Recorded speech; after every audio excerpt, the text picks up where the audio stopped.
Welcome back to the MatchUp TV, guys. It's been a minute. Zawam. How are you feeling, man? Season 2, first episode of season 2. There's been a lot of demand for our content. Yeah. So now we're back for the second season. Yeah. And I'm excited for the second season because we've got different content, different format. Yeah. And it's looking structure as well. Yeah. Lochani, Mawande, Mawukanye. Siyabonga ukuthi nibuyile nizosibona. Asinqobele idiski, asinqobele ezemidlalo. Of course. My brother, you know. You good? I'm good, man. Apparently with the show that other shows come to content for. So I've heard that people look up our stuff to structure their shows. But funny enough, our subscribers are not raising hands and saying people are checking our steez. You must tell us. Tell us, Mafei, to go down in the comments and let us know who to look out for. Who's stealing our content? But getting back to content, our first show was quite exciting because it's a topic that has been on our mind for a long time. It's basically why there's not a lot of investment in PSL clubs. I think let's unpackage it. When we say investment, meaning private sector investment or foreign direct investment. Sure. Yeah, I mean, the PSL is unattractive for a few reasons. I mean, historically, if you're looking at the segregated past we have, that already makes it a bit of a rock and a hard place. And also, originally, our leagues were created based on race, and they were amateur leagues. They weren't professional leagues. Sure. There was a black specific league, which, if I'm not mistaken, was like FAPSA. Football Association of Black South Africans. Yeah. So basically, the nickname was the Bantu League. Yeah, Bantu League. There was a Colored League. There was an Indian League. There was the White League. Yes. Sure. They were all formed in the early 1930s. Yeah. I think the oldest one was IFASA, Football Association of South Africa, which was the White League. The White League. That one was formed in 1892. Sure. Yeah. So I mean, coming from that kind of history, we can't run away from that. But I think the transition into the new, politically into the new so-called new South Africa, with the PSL changing from the NSL. The NSL, yes. There was a lot of interest in football because people loved the game and there was a lot of fans. Yes. So essentially, all these leagues amalgamated and became one big amateur league, semi-pro league, which was the NSL, the National Soccer League. Sure. 93-94 just into our democratic dispensation. Sure. The PSL was formed. Yeah. And then that was the professional soccer league. So that was in 96. 1996, which is the current form of South African football we watch. Sure. Yeah, and as you say, there was a lot of interest, especially from the West. I mean, our first chairman of the PSL, if I'm not mistaken, was the Bulldog Trevor Barker or Trevor Smith? He just died recently. The British Bulldog. Yeah, the British Bulldog. Yeah. Trevor Smith, if I'm not mistaken. But we'll check that. We'll check and but he was the first professional chairperson, and he helped us drag our league from amateur into the professional league. And then another thing that made ownership even interesting was the status of owning a club in the country. There was a certain status of either businessmen or family people or family-run businesses that wanted to be invested in football. In football, which, when you were in certain circles, you could use that as like a swag. Leverage. It's a leverage to enter certain businesses. And that's why you still find today that it's big for families to own PSL clubs that have a PSL status. Yeah, because I mean, if you're a football fan, a South African football fan, there's the Mutang family, there's the Koza family, there's the committees. There's rules. Yeah, so that's the state of. That's the basic structure for someone who doesn't know the game in terms of ownership. Yeah, and the PSL is a league that consists of 32 teams of 2 tiers of our professional league, which is the top tier, the DStv Premiership, and then it's the second tier Motsepe Foundation league. Sure. Yeah.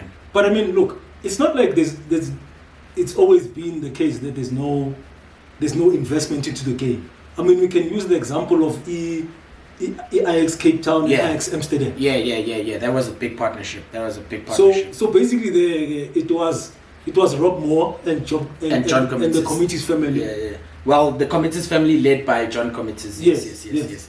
Yeah, and that was a good partnership for me, man. I thought that was what's gonna pull us in the right direction and maybe sort of attract other these network footballing clubs like a Man City or the City Group, definitely, or the Red Bull Group as well. I thought that was where we were going, but politics and certain backroom issues. No, but it's always the case with us. Huh? We have a good idea, but we always our own enemy. Because I mean, if just for someone who doesn't know, the major fallout with Ajax Cape Town was in the boardroom, right? And it was a dispute between the Committees family and another family called the Estacio family. Yes. Right. So that were partners within that whole And then there were loggerheads in terms of money and things of that nature, ownership and decision making. So they potentially that was going to be the model that was going to invite the Red Bull groups, the Man Cities to come around and I mean, invest. Al Khalifa at PSG is currently looking to broaden the Qatar investment group's footballing group. I mean, had we managed to secure or keep Ajax happy in South Africa, we could have been looking at something along those lines. I mean,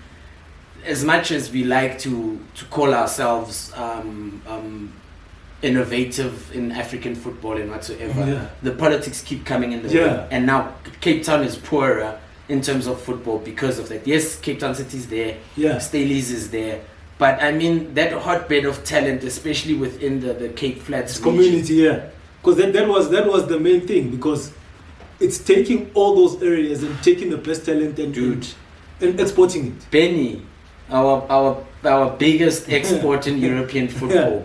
Coach Benny McCarthy, a striker coach of Man United. Yeah. So he came from that region, and I think it was at Cape Town Spurs just before Seven Stars.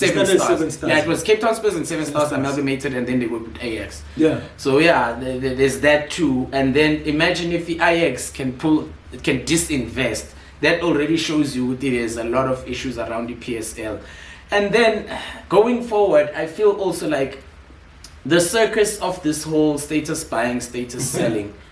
Iyaslimaza mfethu yenza idiskeleto libonakale like we're some clowns, man. I mean, how can you say you buy a status of maybe a Bloom Celtic, and then within your first 2 months of running the club, you're paying a bonus of the players on the pitch? It's we all sports lovers, we remember that happened vividly. I mean, there's that, and then there's also there's TTM. There's TTMs who players can go months on end without being paid. Marumo Gallants. We can go on and on. Swallows, So I mean, if I'm a foreign investor, when I look at this, I feel like maybe that's not the best place to invest. But outside of that, Natama fans, Nani guys as fans, you must take ownership. We don't fill stadiums.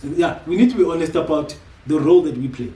But I think before we get to the fans, I mean, there's another conversation about why people go to stadiums and the value that you get from going to a stadium. But bro, let's just break it down as the whole ecosystem. It's the whole ecosystem. It's you, it's me, it's the club owners.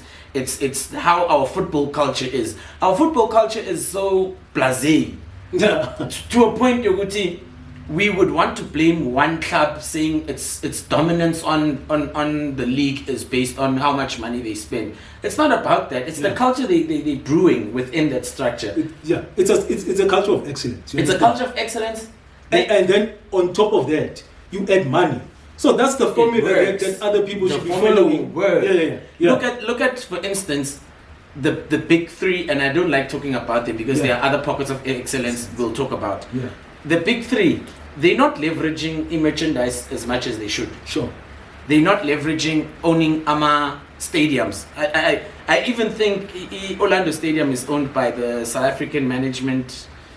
The South African management, was it South African Stadium Management Company? Yes, they don't own. No club owns the stadium. And I think that's why there's an obsession with the next conversation being sports owns clubs owning their own stadia. Yeah. And then CAF is also pushing that if you're playing in the PSL and you want to play in CAF, you have to have a women's club. Yeah. And that's another thing that's already, we are lagging behind, and that's why foreign investment don't take us seriously. How can two of the big three say they don't have a women's club? They've never participated in a women's league, a formal one or the informal one. Now there's a formal league that's been playing the Hollywood Bets, women's, is it a premiership? Yeah, it's the Premier League. Premiership, yes. But now, look, just going forward and wrapping up, right? If we can make a prediction, which clubs do you think will attract foreign investment? Which of the clubs currently in the PSL do you think have the potential to do that? Give me 2 clubs. 3. And then we'll see how it goes. 3. Yeah. Is it Stellenbosch United? Stellenbosch FC. Stellenbosch Football Club. Cape Town City. Yeah. And I just have a wiggly feeling that Amazulu, as much as Ubaba Zungu and his family can be arrogant about their shit sometimes, I have a feeling between Amazulu and TS Galaxy, one of those 2 dudes, because they understand business, they know ROI, they know how to enter the boardroom and play around that dick swinging competition. They know how it goes. They know how to play around egos. So we'll see. So you guys give us your 3 predictions of which club will get the biggest investment outside of South Africa. Yeah. But I'll give you my 2. Okay. Stellenbosch FC. Yes. And SuperSport United. Why SuperSport? If I look at SuperSport, they know the business of football. Okay. Oprah Stan Matthews has been in the game for ages. Yeah. They've recently gotten 2 sponsors, Johnson and also now Ikoka. So these guys are getting back into the sponsorship game. They're a more stable club. They have a great development academy. Very. So they know how to make money. So for me, those are the 2, Stellenbosch and SuperSport. Yeah. Okay. Guys, get in the comments. Let us know what you think of this discussion. Also, we'd like to know from you guys why do you think South African football is struggling with furthering itself into the professional era? I mean, the modern era does dictate that you need global partnerships, you need fans, you need merch. You need some form of activities with communities in order to bring them in. So in a way, you're converting other fans, especially the younger they are, the easier it is to convert them. So there aren't as many legacy. Because right now we're scrambling for legacy fans, and instead we should be looking at the next generation. Yeah. So no, let's see. Going forward, we'll see how it goes. But it's an interesting conversation. We want to continue in the comments. So we'll see you soon in our next episode. But please get in the comments, like, subscribe, follow our page for the season 2 of MatchUp TV. MatchUp TV. Thank you very much. Cheers. No, easy.